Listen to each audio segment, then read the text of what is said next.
Disasters for Europe began on June 8, 793 AD, when terrifying warriors from the north initiated their raids. These fierce attackers, commonly known as Vikings in Anglo-Saxon records, plundered the St. Cuthbert Monastery on the east coast of England's Lindisfarne Island, killing many priests and taking the rest as slaves.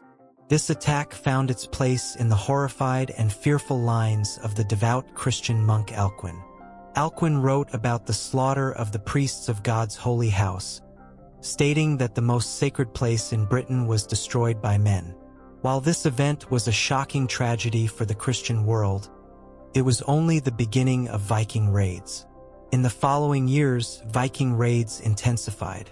These northern warriors, called Vikings in Anglo-Saxon records, wreaked havoc in Western Europe.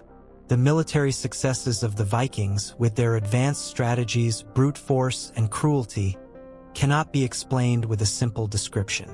The Vikings' achievements relied on their fast and effective ships, allowing them to launch surprise attacks and target the vulnerable areas of their enemies.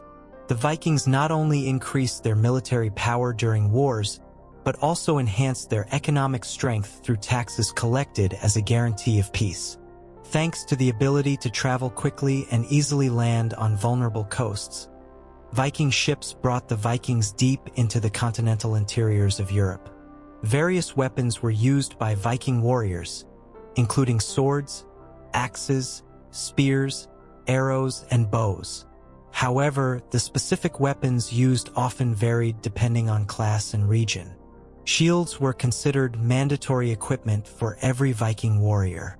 The military organization of the Vikings evolved over time.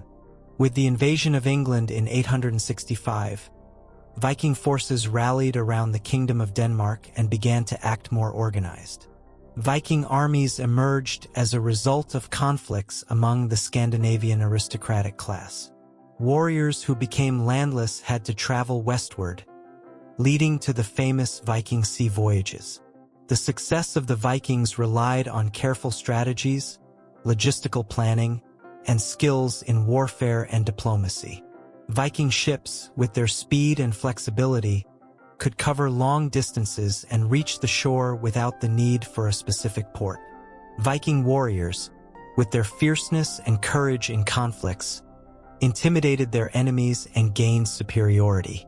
In conclusion, the military success of the Vikings was not only due to brute force but also closely linked to their strategic intelligence, ship technologies, and organizational skills. Vikings were impressive warriors who shook the northern part of Europe throughout history, and their military structures are worth studying to understand how they achieved such success.